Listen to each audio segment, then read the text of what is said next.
So now what I'd like to do is move on to our presentation component of today's meeting. And so as part of our disaster preparedness month, today's topic, we're going to talk about planning your disaster response. So disasters are not really something any of us want to think about in terms of striking our business or affecting us in any way, but it's important to think about what disasters can strike your business because having this planned ahead of time can allow you to kind of keep control of the situation as far as how your business is communicating with the community about that. So uh, today we're going to talk about how each of us can walk away from today's meeting with the tools that we need to build our disaster response for our business. So before we start talking about how do we respond to them, we have to first talk about the risk assessment. So these are the types of disasters that can strike our business and even each of us as individuals. And so I want to break down a couple of categories that we should think about in the types of disasters that could affect our business. And the first one being the one we almost always think about, natural disasters. So tornadoes, flooding, wildfires, hurricanes, depending on where you live, typhoons, the types of storms that can impact your ability to do business, either through causing damage to the structure or the products that you sell, or taking out the power, things associated with that. But some other types of disasters to consider are things related to human and health. So, Jay, I'll pick on you for a moment since your type of business works with heavy equipment. Things like accidents could be a disaster for business, or on the other side of things, the health component of it. So, flu outbreaks in the restaurant industry, things like foodborne illness, other things we really don't want to think about that are unpleasant to talk about, which could be acts of violence committed at your location of business. So none of us want to think about that happening, but there is always that remote chance that something along those lines could happen. So you have to consider that as a type of risk that could strike your business. The next category is technology, and this category is massive. So it could be something as simple as a power failure. So maybe in the area of your business, a power pole was struck, taking down power to your business itself, or it could also be equipment failures. So if you have pieces of equipment that are necessary in how your business is able to provide your services to customers not working, or even, let's say, in this day and age, since everyone pays with a debit or credit card, what if that payment processor is not working? What if your internet's not connecting so you have nowhere to process that payment? Another big category of technology that has become an even bigger concern over the last decade is cyber attacks. Those of you who attended a few months ago, we hosted Ryan Grimes from My IT Indie, and he talked about some real life examples of how a simple phishing attack could cause irreversible damage to a business. So you have to think about that in the component of what happens if the technology and the data that your business uses is compromised. So we'll talk about how to respond to that category as well. So those are the primary three categories that we should think about in assembling a disaster plan. And for each of us, the types of disasters could be slightly different, either because of our specific industry, our geographic location, and any other number of things. So this is by no means a complete list. So once you've assessed the types of risks that can strike your business or affect your business, you have to think about how your response is going to be to that. So keep in mind, disasters happen with little or no notice. So you have to be able to put these plans into effect quickly.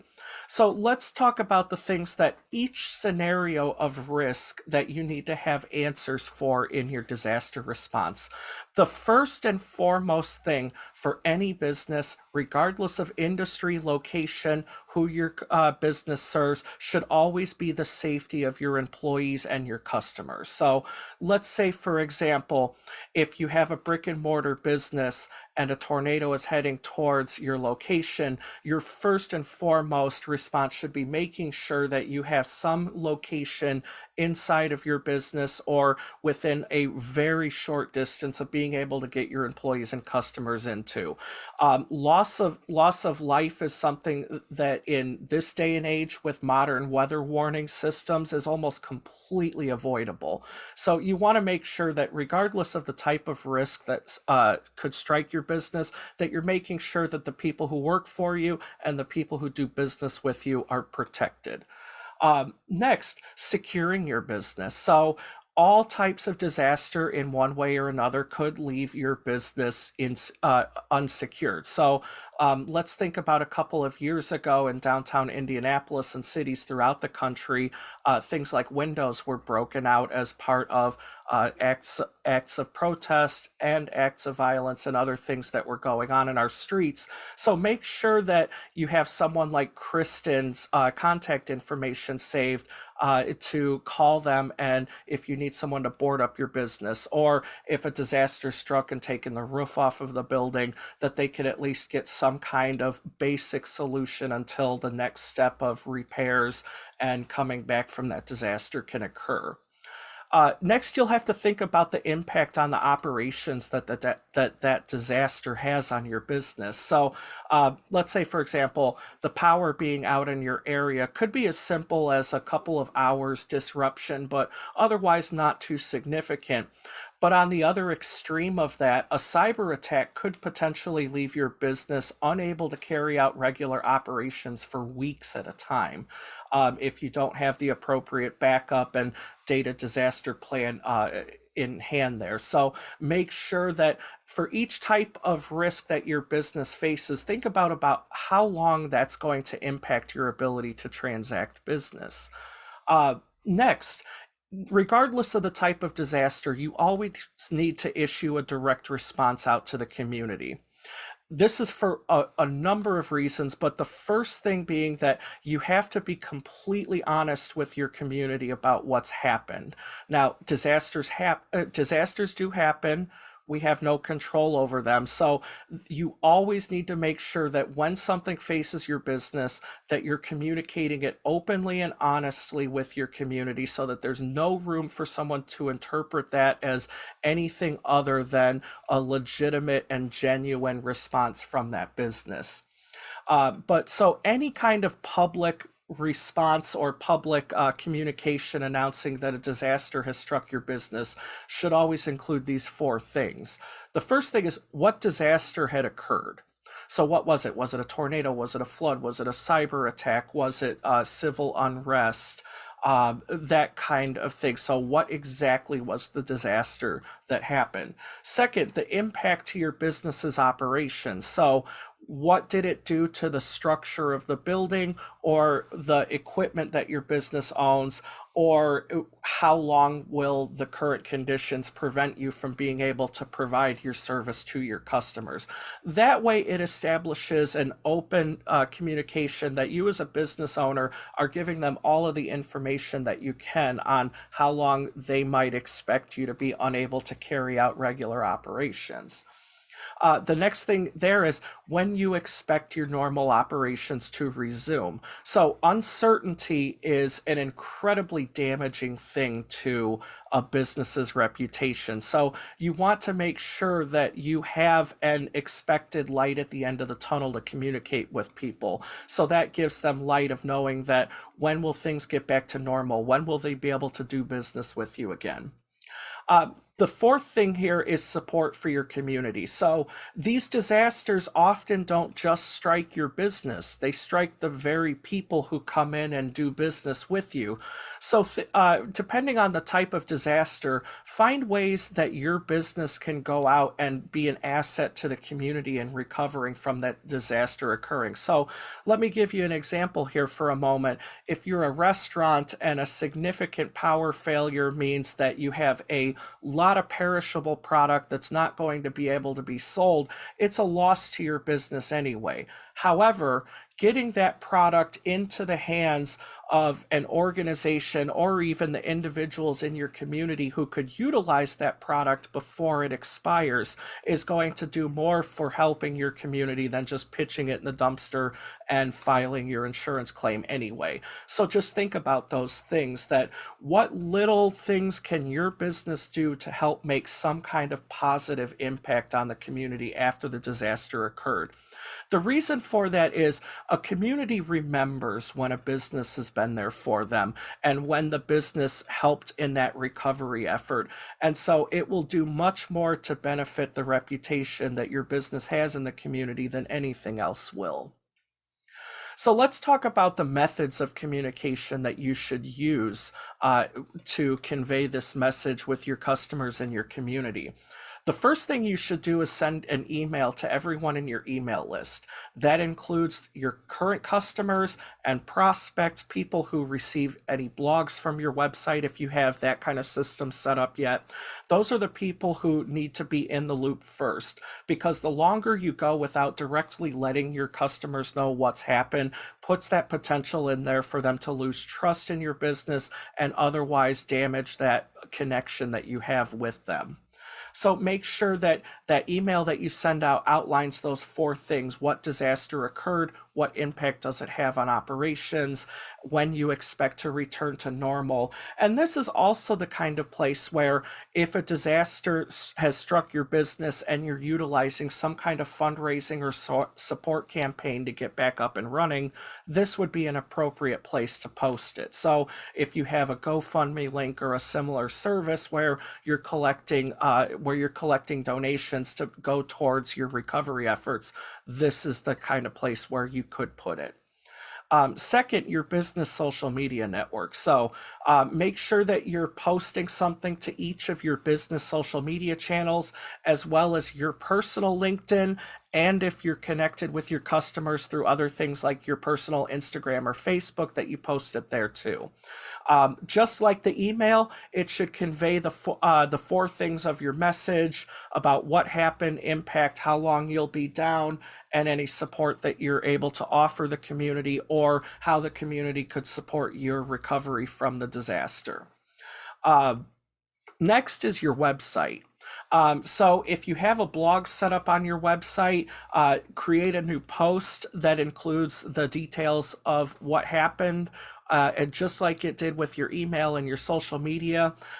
But this is also where, if you know that the specific disaster is going to affect your business for more than a single day, you might want to consider updating the homepage of your website. So even something as simple as adding a top of the screen ribbon announcing that your business operations have been disrupted as a result of the disaster that struck.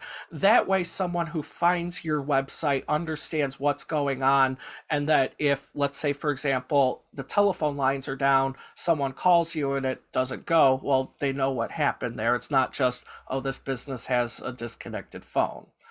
Uh, Another thing that not many folks think about when responding to a disaster is you should consider publishing a press release.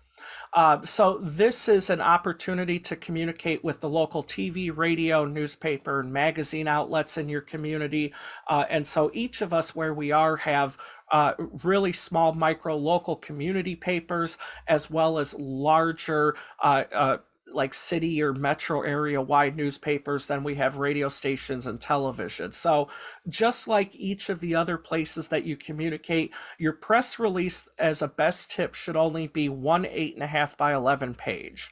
The reason is if you're sending it digitally and that station or newsroom receives it and they want to print it out, it doesn't take up a ridiculous amount of paper. It's one thing that they could easily get off. That information should include the four things: the disaster that occurred, the impact on your operations, your total expected downtime, and when you expect to return to normal operations, and then always reiterate your support for your community. Now, In a press release, because you're sending it out to local media, you also want to make sure that you include someone within your organization as a designated contact. So let's say the morning news show wants to talk to someone from your business about what happened. So you want to make sure that you give them the contact information of the person that you've designated to be the media contact with it. One reason for doing that is that you want to make sure that each potential appearance in the media that you're going to have is that you have that consistent message. So when a disaster strikes, you want to make sure that no matter what is going on, that you are always communicating things consistently and clearly and honestly, and having the same person for each potential interview that happens adds to that trust and credibility, even at sometimes maybe the worst event that our businesses will ever face. Uh, so let's talk about now in a little more detailed sense about implementing your disaster plan. So we talked about how to communicate with our community about when that disaster strikes, but let's talk about a few things now about some potential scenarios that could strike our business. So if you have a brick and mortar location, it just like it is in your home and your vehicle, you should always have an AM, FM, and weather radio handy. The reason for that is when inclement weather is expected, the person who is most senior, who will be making any decisions to put your disaster plan into play, needs to get that information immediately.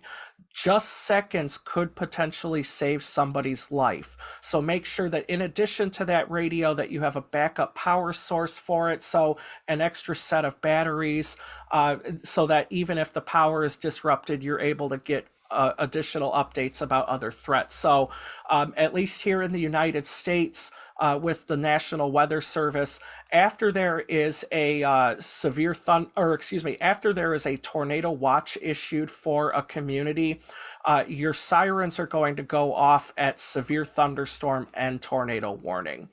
The reason for that, once the tornado watch has been declared, which means conditions are right for that type of storm activity, a severe thunderstorm could produce a tornado within minutes. So when you get those hazards, take them seriously and make sure that you have a plan in place so that when severe weather is going to strike, that your employees know what to do. And Bill Hammond will actually be our speaker later this month to talk about how do you share that disaster plan with the people who work for your business. Another thing that I want to make sure to note here is hacks and data breaches, since this has been an absolute nightmare in over the last decade. Data breaches have been increasingly common as we move more things to the cloud and more things are internet accessible, and there's money in every little bit of information that even a scammer can learn about a person. Think of it this way: all of us here are legitimate salespeople in some capacity. Either it's our primary role with our business, or being able to sell our products or services is essential to our business's survival. Well, on the other side of that, hackers and scammers are doing the same thing. The more that they understand about their marks or victims, the more damage they could potentially do. So this is an absolutely terrifying thing to consider as far as a business goes.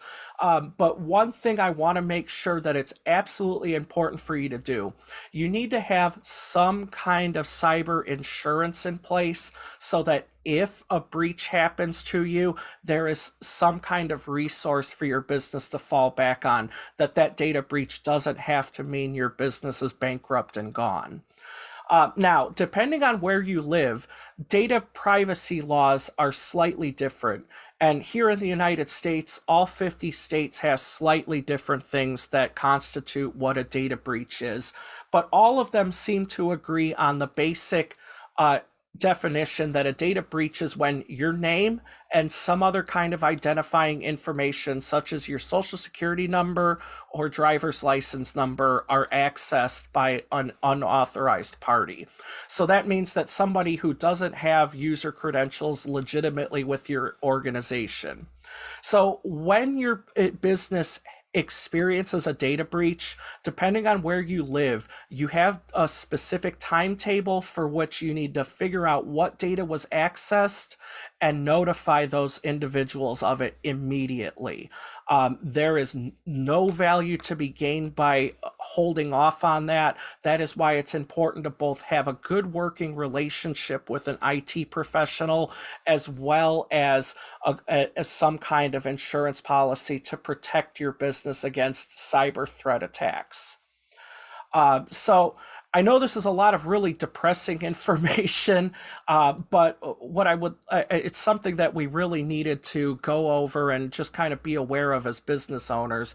And so what I'd like to do now is ask if anybody has any questions.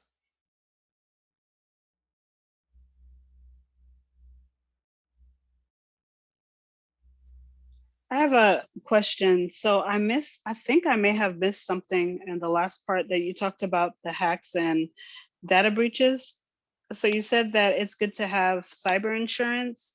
What did you say anything else that's good to prepare or have or was that it? You need a good working relationship with an IT professional as well. Okay. Okay. Because they're the people who are going to advise you of the best practices on how to store your data, how to make sure that the physical equipment you're using to access it isn't without any kind of support. Let's say, for example, they're going to tell you this computer's operating system is near its end of life. You won't be protected any further after that. Even something as simple as that could have a huge difference, but an IT person would be able to tell you. Yes, Jay. Can we go over one more time the four, the big four that we mentioned? Can we go over those one more time? Sure. The 4 points to communicate after a disaster are what the disaster was that occurred. So, was it a tornado, a fire, a flood, civil unrest resulting in damage to business? Then the second piece is what impact does that disaster have on your ability to transact business? Third, it's when operations are going to resume. So, when you as a business expect to be able to return to providing your products and services without interruption. And the fourth thing is what support you're able to offer to your community.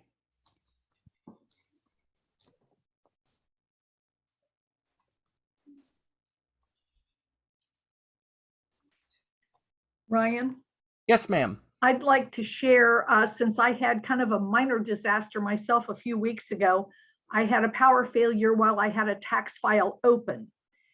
It did not corrupt the file. However, my program would not permit me to get back into the client's file. So we now have a battery backup system.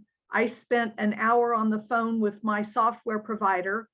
They couldn't walk me through it. They sent me instructions, and my wonderful friend Ryan Henry walked me through that and had me back in business in about 15 minutes.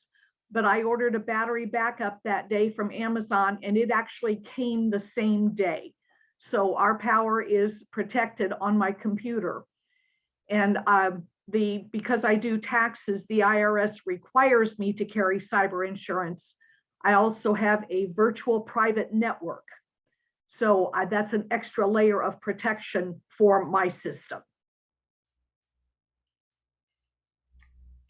Yeah, that's a good point, Jeanette. The any kind of power disruption to your business could be catastrophic on technology. Any other? We had an event last summer. We had a contractor here doing some work for the city, and we told them where the cable was and to be careful. Well, they proceeded to rip the cable out of the ground. So we were without internet service for about 24 hours. And as things would have it, I had a client on the way to get her taxes done. I could still prepare them and print for her, but I couldn't file until I had internet access back. So I have a little bit of protection when we have no power, but that was just internet protection in that case. Yeah. Well, this is not a question, but I had a situation where I had a sale that needed to be started, and the what you call it, the third-party program. So the integration wasn't working. And I spent about 2 hours on the phone with one company and another hour on the phone with the other company, trying to sort it out. And then it never worked out. There was a problem with the first company, and that's why the integration wouldn't work out. So in the end, I couldn't use the integration. I had to figure some other way around. So I think like part of the whole thing is also having options, like so that you're not left in a box if something doesn't work out. You always have like some other option. So I think for me, that's what I'm trying to do, is trying to figure out ahead of time, okay, if this doesn't work, can I do this or can I do that, so that I don't end up getting stuck. Because especially when it comes to like software and all these integrations and things like that, I mean, it can leave you like really in a spot, so, and that's not a major disaster, but it can be really problematic if you're trying to set something up and make money and then you can't, so yeah, that's it.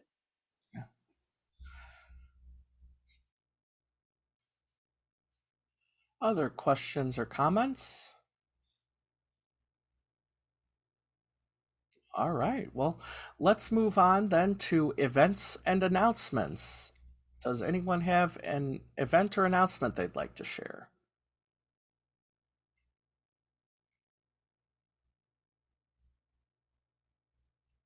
Boy, we got quiet. Okay, I don't have an event yet to announce, but I do.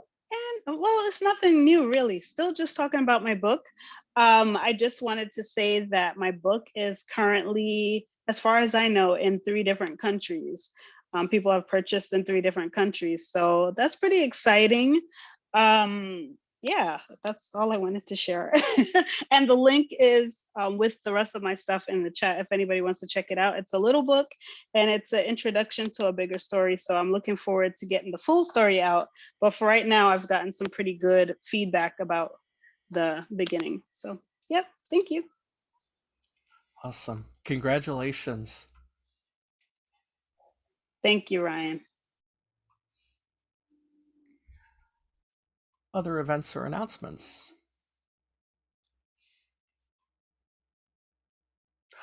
All right. Ryan, I just want to say thank you so much for this information. It's invaluable to everybody, and I really appreciate it. Well, you're welcome. I did also put a couple of links in the chat here that are some additional reading and resources on today's topic. And so the first one in here is the Small Business Administration's Preparing for Emergencies article. The second is FEMA's Business Emergency Preparedness resource. So that website includes a little bit of information on assessing the specific risks that your business can face, some social media assets to help you download and being able to share out on each network. And then in addition to that, the staying safe from cyber attacks from the Small Business Administration as well. So all three of those links are available for anyone who would like to read them. So a couple of... Thank you for that. Oh, you are welcome. Let's see. So some upcoming speakers that we have as we continue our Disaster Preparedness Month. Next Monday, March 14th, our speaker is going to be Ido Parat, owner of CMIT Solutions on Indy's South Side, and he's going to talk about how we can protect our data in a disaster. So, Ruth, Ido would have some direct answers to what specific things an IT professional can help you have ready and make sure that you're doing to protect your data. Let's see, then on the 21st of March, so 2 weeks from today, our speaker is going to be Jo Sword, who is the inventory lady. And she's going to share with us how to make sure that we're properly documenting our business assets so that we're not fighting with an insurance company. So that is her presentation on the 21st. And then on March 28th, Bill Hammond, who's here on today's meeting with us, is going to talk about sharing your disaster plan with your employees. So he's going to get into more detail then about how to make sure that you've designated the right people in your workplace to make the call, and how to make sure that every employee knows what your disaster plan is. So that will be the 28th topic for the month of March. So are there any closing comments, questions, announcements, concerns? Otherwise, we will wrap up a little early today. Oh, yes, Anne, I'm sorry. I saw you had unmuted yourself for a moment. No, sorry. No, I didn't mean to. Sorry. Oh, no, I just wanted to make sure we were giving you a chance if you had something. Awesome. All right. Well, everybody have a safe, happy, and productive week. We'll wrap it up a little early today, so be sure to join us soon for some of our upcoming events. So everyone take care.